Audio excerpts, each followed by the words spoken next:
Assalamu alaikum, welcome back to my channel C Sharp Tutorials. This is lecture number 3, video number 3. So let's get started our video without any wasting any time. तो जो है हम इसको explain के साथ पढ़ते हैं C Sharp programme structure क्या होता है. Before we study basic building blocks of the C Sharp programming language, let us look at a bare minimum C Sharp program structure so that we can take it as a reference in upcoming chapters. तो हमारे पास जो है यहाँ पर एक creating hello world program, ठीक है जी. C sharp program consist of following part. अब आपको जो है इसमें पता होना चाहिए कि जो बेसिक प्रोग्राम होता है उसके अंदर ये बेसिक चीज़ें हैं जो होती हैं, मतलब यूज़ होती हैं. तो उसके अंदर आ जाता है name space declaration, a class methods, class attributes, a main method, statement and expressions, comments. Late us look at a simple code that prints the word hello world.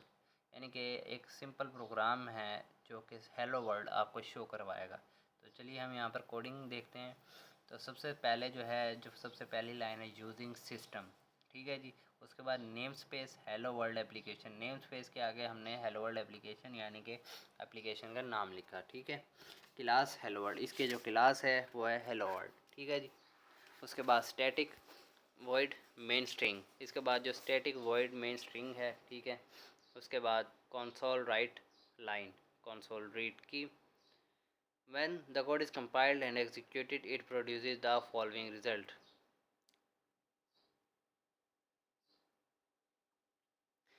Late us look at the various part of the given program. तो सबसे पहले अब यहाँ पर जो है हमने जो जो चीज़ें प्रोग्राम में यूज़ की हैं उसकी जो है डिटेल यहाँ पर एक्सप्लेनेशन दी गई है.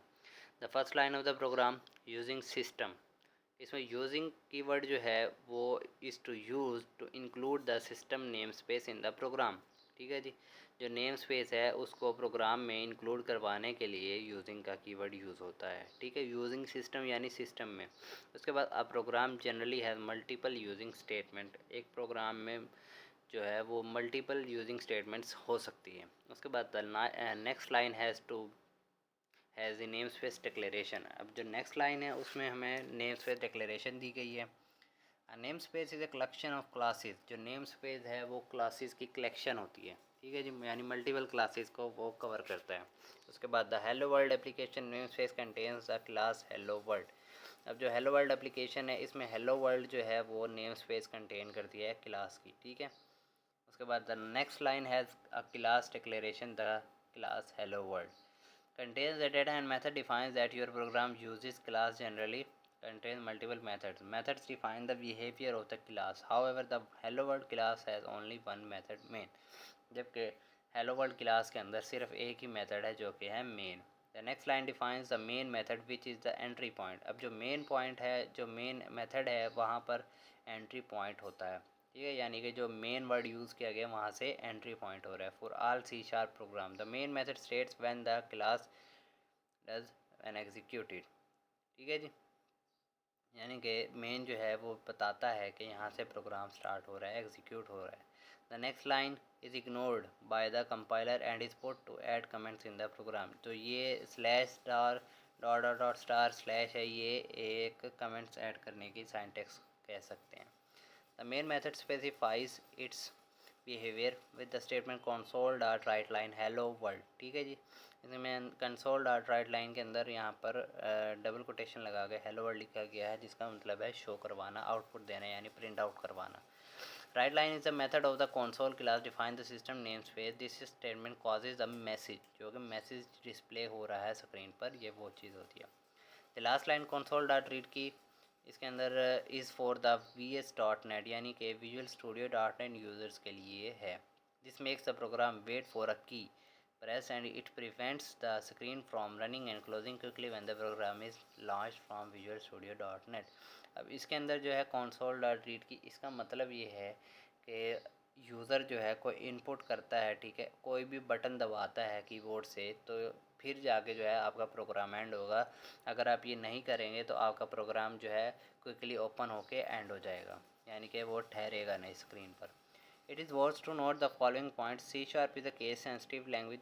अब C sharp case sensitive language है, इसका मतलब क्या हुआ? इसका मतलब ये है कि इसके जो साइंटेक्स के कीवर्ड्स हैं वो एज़ इट इज़ लिखे जाते हैं। उसमें आप अल्फ़ाबेट को अपनी मर्ज़ी से छोटा या बड़ा नहीं कर सकते, ठीक है जी। अब लाइक मेन वर्ड जो है वो उसमें एम बड़ा है तो आप एम बड़ा ही लिखेंगे, आप एम छोटा नहीं लिख सकते। या अगर सिस्टम है जैसे उसका एस जो है वो बड़े होने की बजाय छोटा है तो वो आप छोटा ही लिखेंगे, एस बड़ा नहीं लिखेंगे। यानी कि जैसे है वैसे ही लिखना है, आप अपनी उसमें तब्दीली नहीं कर सकते। All statement and expression must and with a semi colon. Her expression या स्टेटमेंट जो है वो सेमी कॉलन से एंड होती है। उसके बाद the program execution starts at the main method. जो प्रोग्राम की एग्जीक्यूशन है वो मेन मेथड से स्टार्ट होती है। Unlike Java program file name could be different from the class name, ठीक है जी। अब उसके बाद compiling and executing the program. If you are using Visual Studio .NET for compiling and executing C# programs, take the following step. अब यहाँ पर हमें method बताया गया है कि अगर आप विजुअल स्टूडियो यूज़ कर रहे हैं तो उसके अंदर कंपाइल और एग्जीक्यूट कैसे करना है प्रोग्राम को। तो सबसे पहले स्टार्ट विजुअल स्टूडियो, आपने विजुअल स्टूडियो को लोड करना है, ठीक है। On the menu bar choose file new project. अब आपने जो है मेन्यू बार में फ़ाइल में जाकर न्यू करना है project. Choose visual studio from template, choose visual C# from templates and then choose window. Choose console application. Console application choose करने का मतलब है कि आपने किस प्लेटफॉर्म पर चलानी है, ठीक है। Specify a name for your project and click okay button. Name का प्रोजेक्ट का नेम लिखें और ओके कर दें button. This creates a new project in solution explorer. जो नीचे यहाँ पर विंडो दी जाती है, यहाँ पर कोडिंग वगैरह होती है, तो ये वो क्रिएट कर देगा। उसके बाद right code in the code editor. अब जो है आपने कोड लिखना है कोड एडिटर के अंदर। उसके बाद क्लिक द रन बटन और प्रेस F5 की टू एग्जीक्यूट द प्रोजेक्ट। अब F5 की तो बात है या रन कर लें, एक ही बात है, वो आपका प्रोग्राम जो है या प्रोजेक्ट जो है वो रन कर देगा, ठीक है। A command promote window appear that contains the line hello world. You can compile C# program by using the command line instead of the Visual Studio IDE, ठीक है जी। When a text editor and the add the above mentioned code save the following as hello world.cs। जब आप text editor के अंदर programme की coding करेंगे तो उस फाइल को .cs के नाम से सेव करेंगे। अब आपने ये हेलो वर्ल्ड जो है वो प्रोग्राम का नेम है, यानी कि जो प्रोग्राम है उसका नेम है। Open the command prompt tool and go to the directory where you save the file, ठीक है। कमांड प्रोमोट ओपन करके उस डायरेक्टरी में जाएं जहां पर आपने फाइल सेव की हुई है। उसके बाद लिखें type CSC hello world.cs and press enter to compile your code, ठीक है। उसके बाद if there are no error in your code the command prompt takes you to the next line and generates hello world.exe executable file. Type hello world to execute your program, you can see the output hello world printed on the screen। तो ये थी हमारी आज की video lecture number 3 C program structure, C# program structure के about, ठीक है जी। उम्मीद करता हूँ आपको वीडियो पसंद आई होगी। वीडियो को पसंद आने की सूरत में लाइक करें, शेयर करें, सब्सक्राइब करें और आने वाले मज़ीद लेक्चर्स के लिए जो है अपना बेल आइकन ज़रूर दबाएँ। मिलते हैं नेक्स्ट वीडियो में, अपना ख्याल रखिएगा। अल्लाह हाफिज़।